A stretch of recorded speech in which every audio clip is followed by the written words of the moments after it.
is nice. C'est pour toi, is nice. C'est maintenant. Loving you is easy 'cause you're beautiful.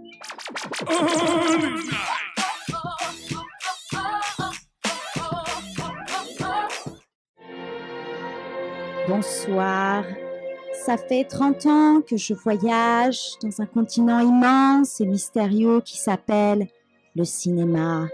Étrange destin que celui de cet art vibrant, art flamboyant qui questionne la destinée de la civilisation humaine sous toutes ses formes. Il saisit au cœur même le plus austère des spectateurs dans l'obscurité. Non, bon, c'est bon, j'arrête.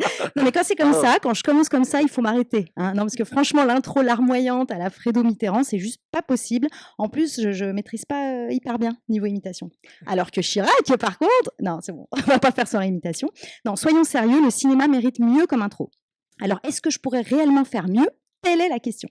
Enfin non, telle n'est pas la question, ça veut rien dire, je déteste cette expression de telle est la question, parce qu'il y a plein de questions, genre sommes-nous libres, Dieu existe-t-il, qu'est-ce que le temps, ou encore pourquoi le mot séparé s'écrit-il tout ensemble alors que tout ensemble s'écrit séparé, hein? Autant de questions sans réponse et dont on est sûr, on ne répondra pas ce soir.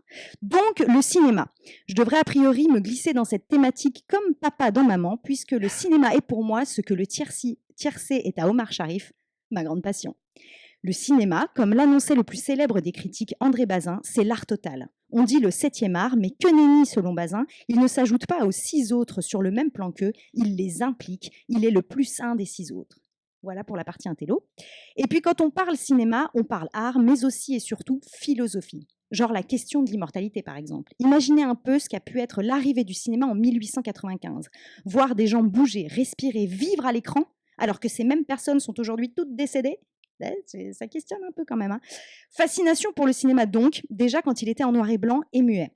Pour preuve, cet extrait du prodigieux L'Aurore, réalisé par Murnau en 1927, le plus beau film du monde, on écoute un extrait tout de suite.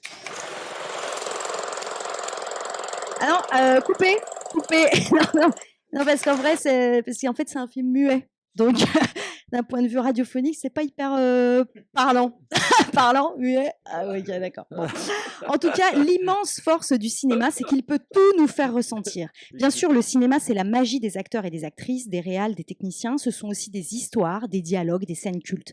Mais aussi et surtout, le cinéma, c'est les émotions qu'il procure. Si vous restez en mode Android T1000 devant un métrage, c'est qu'il est raté. Alors, dans cette chronique, je souhaite mettre la parlotte de côté. Pour le moment, c'est un peu raté, j'avoue. Et je voudrais surtout laisser la part belle au cinéma en lui-même. Je vous propose donc de faire un petit voyage dans le temple des émotions du cinéma. Extrait à l'appui. D'abord, niveau émotion cinématographique, je citerai la joie.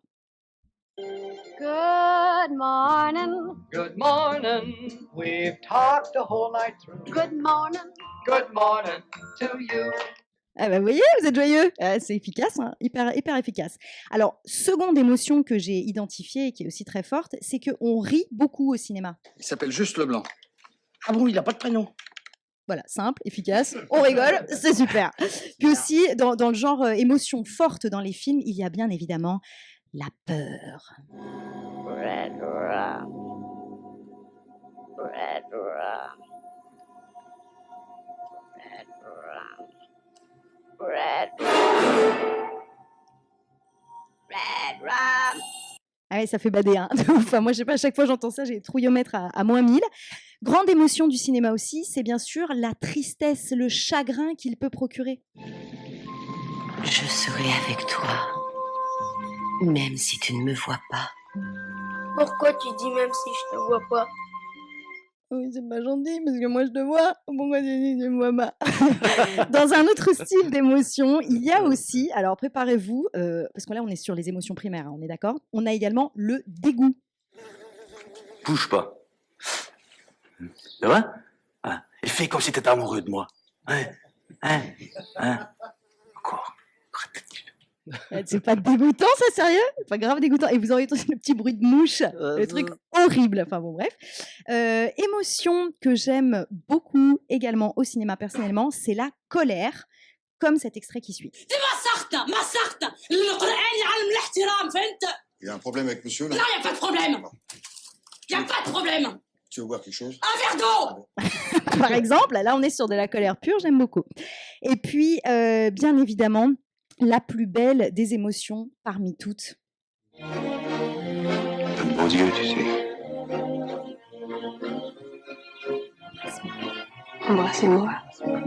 C'est l'amour bien évidemment. Alors pour terminer ce petit tour d'ascenseur émotionnel cinématographique, je finirai sur l'un des plus grands rôles du cinéma au niveau émotionnel, qui est celui de nous faire réfléchir, de nous dire des vérités, de nous ouvrir aux autres et de mieux comprendre le monde qui nous entoure et dans lequel nous vivons. C'est le vrai monde dehors. Et le vrai monde, il va chez le coiffeur. Déjà. Alors, la guitare, les troubadours, tout ça, c'est fini. Pas beau comme message ça, franchement. Non, mais en termes d'ouverture sur le monde, je trouve qu'on a un très bel exemple juste là. En bref, le cinéma permet tout. Il nous permet de rêver, d'avoir la foi, de croire en l'homme et en l'avenir. Si vous en doutez encore, je vous invite à réécouter le discours final du célèbre dictateur Charlot. Sur ce, je vous laisse à vos pop-corn ou à vos cahiers du cinéma, c'est au choix. Et n'oubliez pas... Vive le cinéma! Bravo! Allez,